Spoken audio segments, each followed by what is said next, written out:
The Book of Daniel. Full audio narration. Chapter 1. In the 3rd year of the reign of Jehoiakim king of Judah, Nebuchadnezzar king of Babylon came to Jerusalem and besieged it. The Lord delivered Jehoiakim king of Judah into his hand, along with some of the articles from the temple of God. These he carried off to the temple of his God in Babylonia and put in the treasure house of his God.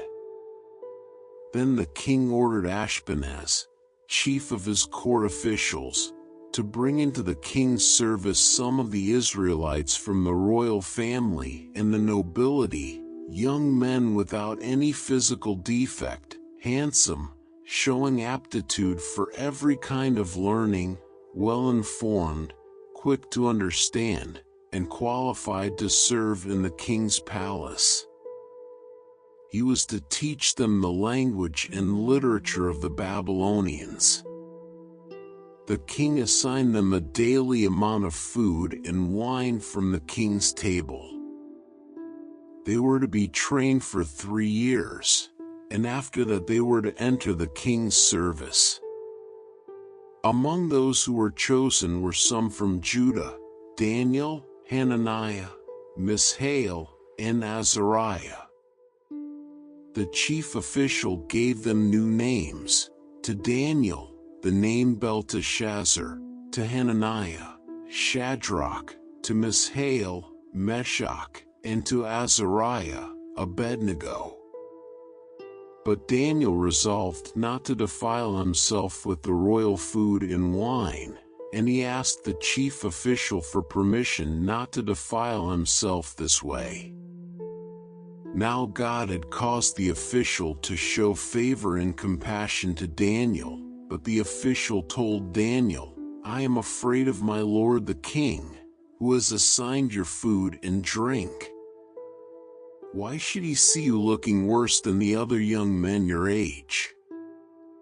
The king would then have my head because of you." Daniel then said to the guard whom the chief official had appointed over Daniel, Hananiah, Mishael, and Azariah, "Please test your servants for 10 days. Give us nothing but vegetables to eat and water to drink.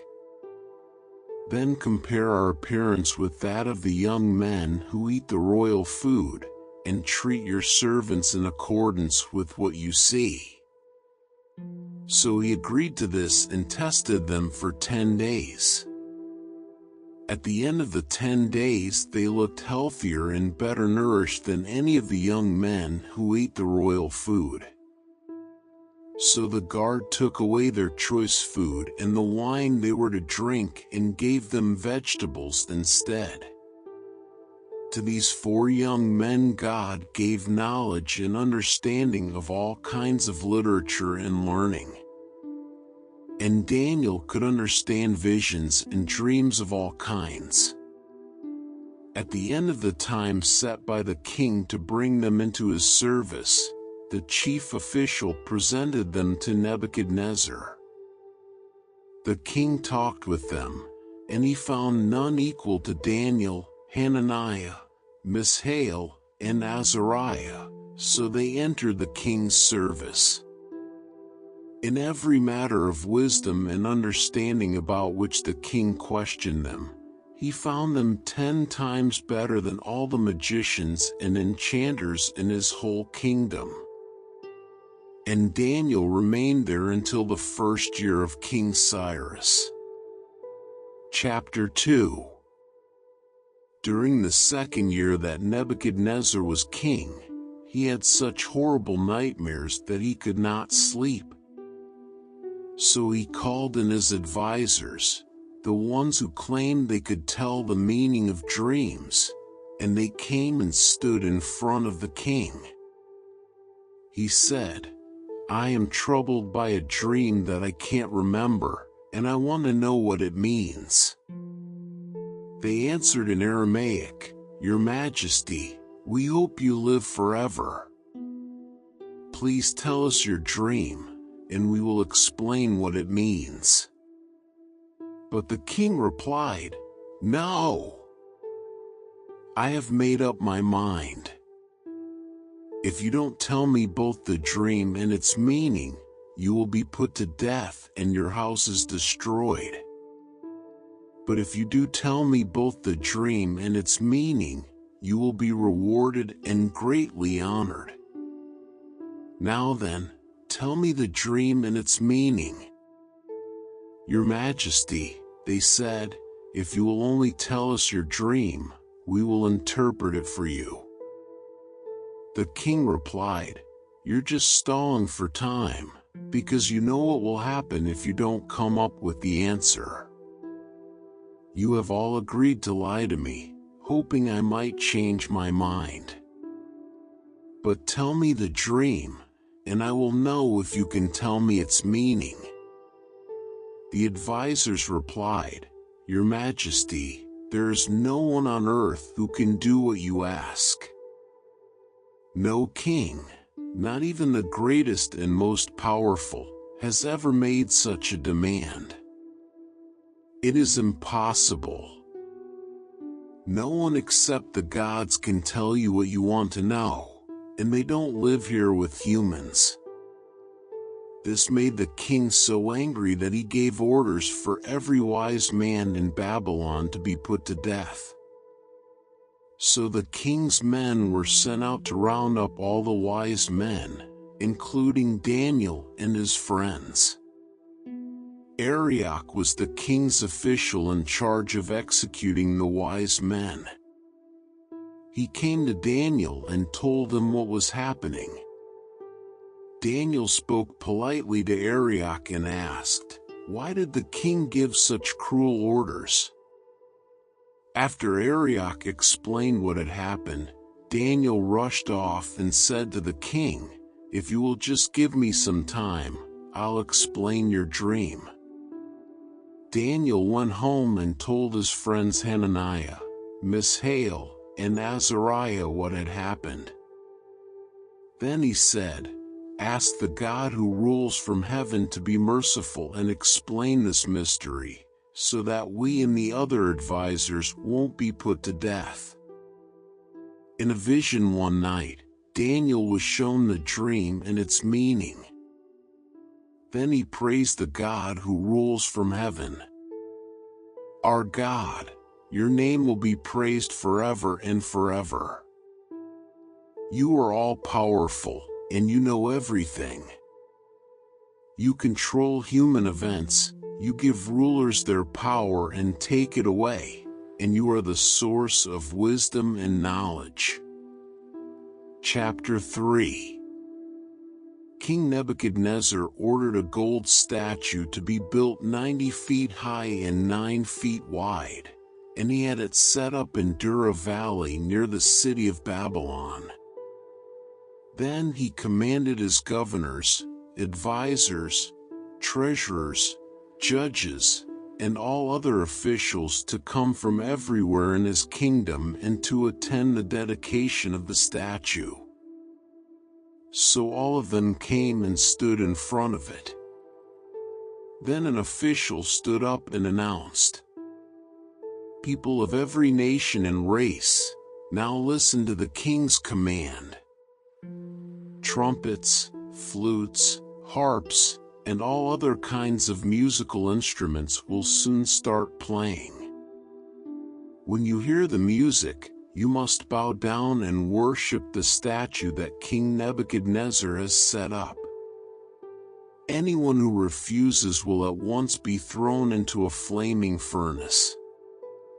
As soon as the people heard the music, they bowed down and worshipped the gold statue that the king had set up. Some Babylonians used this as a chance to accuse the Jews to King Nebuchadnezzar. They said, "Your Majesty, we hope you live forever.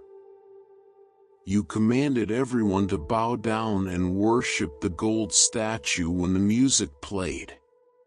And you said that anyone who did not bow down and worship it would be thrown into a flaming furnace. "Sir, you appointed 3 men to high positions in Babylon province, but they have disobeyed you.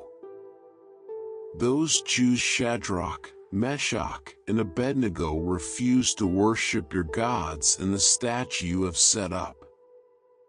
King Nebuchadnezzar was furious. So he sent for the 3 young men and said, "I hear that you refuse to worship my gods and the gold statue I have set up. Now I am going to give you one more chance. If you bow down and worship the statue when you hear the music, everything will be all right. But if you don't, you will at once be thrown into a flaming furnace. No God can save you from me." The 3 men replied, "Your Majesty, we don't need to defend ourselves. The God we worship can save us from you in your flaming furnace. But even if he doesn't, we still won't worship your gods and the gold statue you have set up." Nebuchadnezzar's face twisted with anger at the 3 men. And he ordered the furnace to be heated 7 times hotter than usual. Next, he commanded some of his strongest soldiers to tie up the men and throw them into the flaming furnace. The king wanted it done at that very moment. So the soldiers tied up Shadrach, Meshach, and Abednego and threw them into the flaming furnace with all their clothes still on, including their turbans. The fire was so hot that flames leaped out and killed the soldiers. Suddenly the king jumped up and shouted, "Weren't only 3 men tied up and thrown into the fire?" "Yes, Your Majesty," the people answered. "But I see 4 men walking around in the fire," the king replied. "None of them is tied up or harmed, and the 4th one looks like a god." Chapter 4. King Nebuchadnezzar sent a letter to the people of all nations and races on earth. "Greetings to all of you. I am glad to tell about the wonderful miracles that the Most High God has done for me. His miracles are mighty and marvelous. He will rule forever, and his kingdom will never end." I was enjoying a time of peace and prosperity, when suddenly I had some horrifying dreams and visions. Then I commanded my wise men to come and tell me what the dreams meant. After they entered my throne room, I told them about the dreams, but they were not able to say what they meant. Finally, a young man named Daniel came in, and I told him the dream. Daniel's Babylonian name was Belteshazzar, and I said, "Belteshazzar, you are the wisest man in my kingdom. The spirit of the holy gods is in you, and I know that you can explain mysteries that no one else can understand. This was my dream. I saw a tree in the middle of the earth, and it was the tallest tree in the world. It grew stronger and higher, until it reached to heaven and could be seen from anywhere on earth. It was covered with leaves and heavy with fruit, enough for all nations. Wild animals enjoyed its shade, birds nested in its branches, and all creatures on earth lived on its fruit.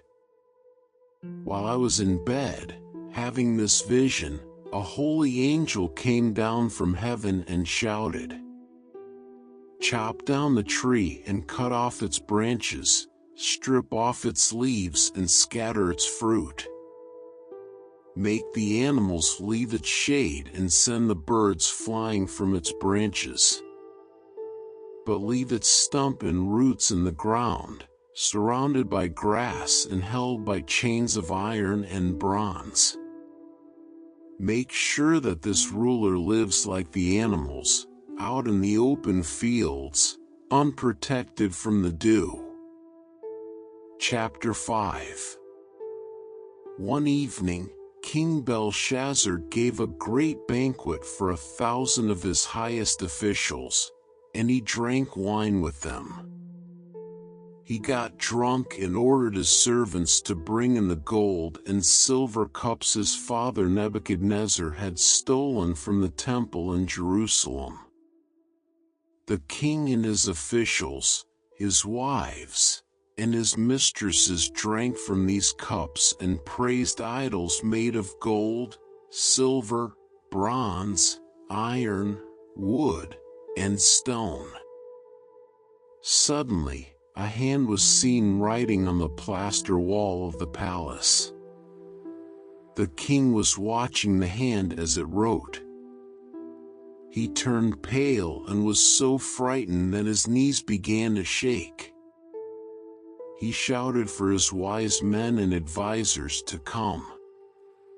Then he said, "If any of you can read this writing and tell me what it means, you will become the third most powerful man in my kingdom. You will wear royal purple clothes, and you will receive a gold chain to wear around your neck."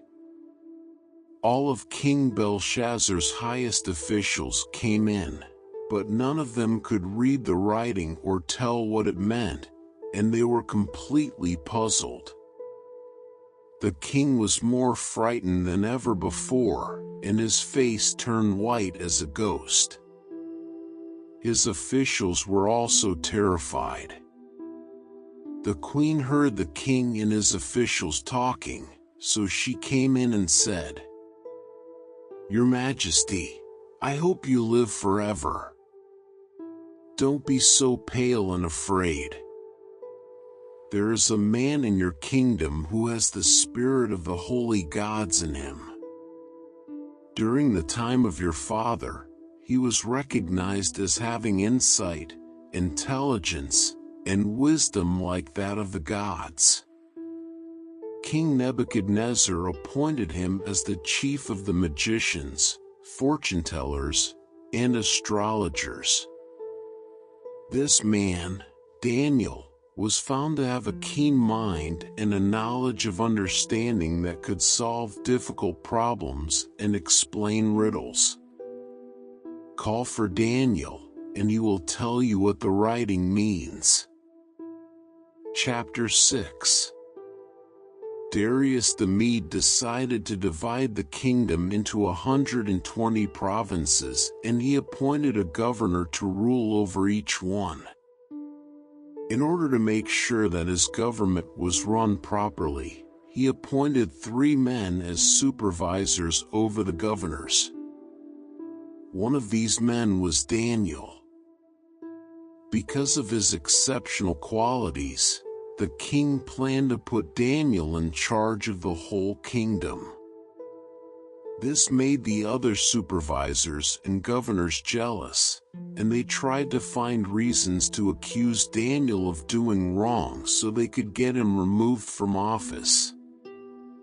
But they could not find anything wrong with him or any reason to criticize him, because he was honest, trustworthy, and faithful in everything he did.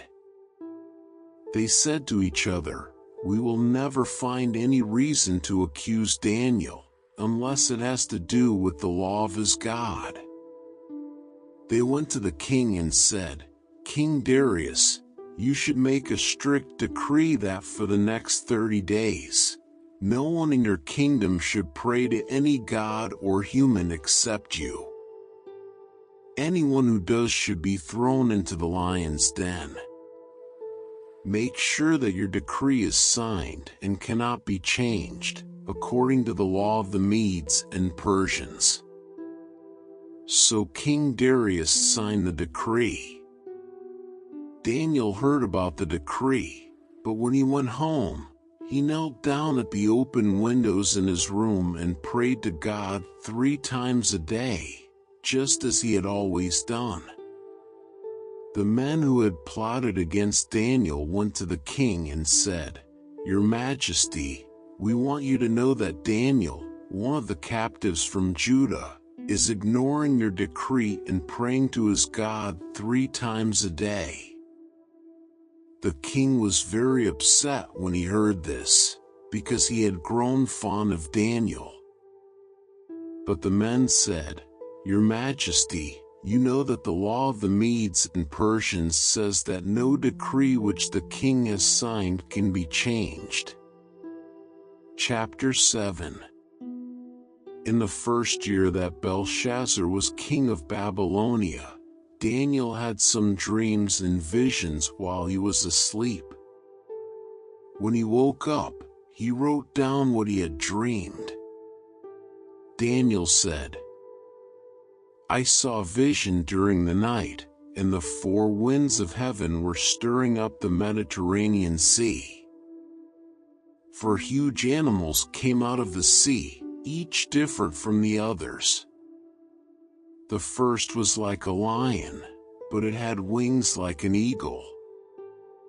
As I watched, its wings were plucked off, and it was left standing on 2 feet, like a human. Then a human mind was given to it. The second animal looked like a bear standing on its hind legs. It held 3 ribs in its mouth and was told, 'Attack. Eat all the flesh you want.' The third animal was like a leopard, but on its back it had 4 wings and 4 heads. It was given authority to rule. The 4th animal was stronger and more terrifying than the others.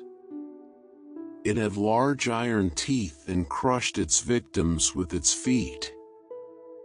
It had 10 horns, and while I was looking at them, a smaller horn appeared among the others. 3 of the horns were pulled up by the roots to make room for it. This little horn had eyes like a human and a mouth that spoke with great arrogance." Chapter 8. In the 3rd year that Belshazzar was king, I had another vision. In this vision, I was in Susa, the capital city of Persia, standing beside the Ulai River. I looked up and saw a ram with 2 horns, one longer than the other, standing beside the river. The ram charged to the west, the north, and the south. No animal could stand up to it or escape its power. It did whatever it wanted to do and became more powerful. I kept thinking about the vision and trying to understand what it meant. Then I saw someone who looked like a man standing in front of me, and I heard a voice from the Ulai River say, "Gabriel, help this man understand the vision." Gabriel came over to me, and I was so frightened that I fell to the ground. But Gabriel said, "Son of man, understand that the vision is about the time of the end." While he was speaking, I fell into a deep sleep, with my face to the ground. Then he touched me and made me stand up. Chapter 9. In the 1st year that Darius was king of Media, I was studying the scriptures and learned from the word of the Lord, as given to the prophet Jeremiah, that Jerusalem would lie in ruins for 70 years. So I turned to the Lord God and prayed and asked for his help. I prayed to the Lord and confessed my sins and the sins of my people, saying, "Lord God, you are great and deserve to be praised. You have kept your promise and showed us your love by letting us escape from our enemies. But we have sinned against you and done what is wrong. We have not obeyed you or the laws you gave us through your servants the prophets. We have refused to listen to your teachings. We have sinned against you and deserve to be punished. But you are merciful and forgiving. You have brought us back from exile and given us this city, and now we call on your name. But we have not obeyed you or your teachings. We have turned away from you and done evil in your sight. We deserve to be punished because of our sins, but please show us mercy and let us return to our land and our homes. Chapter 10. In the 3rd year that Cyrus was king of Persia, a message was revealed to Daniel, also known as Belteshazzar. The message was true, but it was hard to understand. He understood the message because of the visions he had seen. At that time, Daniel, was in mourning for 3 weeks. I ate no fancy food or meat, drank no wine, and put no lotion on my body. On the 24th day of the 1st month, I was standing on the bank of the great Tigris River. I looked up and saw someone who was dressed in linen and wore a belt made of pure gold. His body was like a precious stone, his face was as bright as lightning, and his eyes blazed like fire. His arms and legs shone like polished bronze, and his voice sounded like the roar of a crowd. I was the only one who saw the vision. The men who were with me did not see anything, but they were so frightened that they ran away and hid. I was left alone, gazing at this great vision. My face turned pale, and I was helpless. Chapter 11. I was told that 3 more kings would rule Persia, and then a 4th one would be richer and more powerful than all the others. He would use his riches to stir up everyone to fight against the kingdom of Greece. But a mighty king would come and rule with great power. He would do whatever he wanted, but as soon as he was strong enough, his kingdom would be broken up and divided into 4 parts. It would not be ruled by his descendants, nor would it have the power he had, because his kingdom would be torn apart and given to others. The king of the south will become strong, but one of his commanders will become even stronger. He will rule a large kingdom with great power. After a few years, they will make an alliance, and the daughter of the king of the south will go to the king of the north to make an agreement. But she will not retain her power, nor will her father or her son. In due time, she will be given up, along with her attendants, her father, and the one who supported her. Chapter 12. At that time, the great Prince Michael, who protects your people, will arise. There will be a time of distress such as has not happened from the beginning of nations until then. But at that time, your people, everyone whose name is found written in the book, will be delivered. Multitudes who sleep in the dust of the earth will awake, some to everlasting life, others to shame and everlasting contempt. Those who are wise will shine like the brightness of the heavens, and those who lead many to righteousness, like the stars forever and ever. But you, Daniel, roll up and seal the words of the scroll until the time of the end. Many will go here and there to increase knowledge.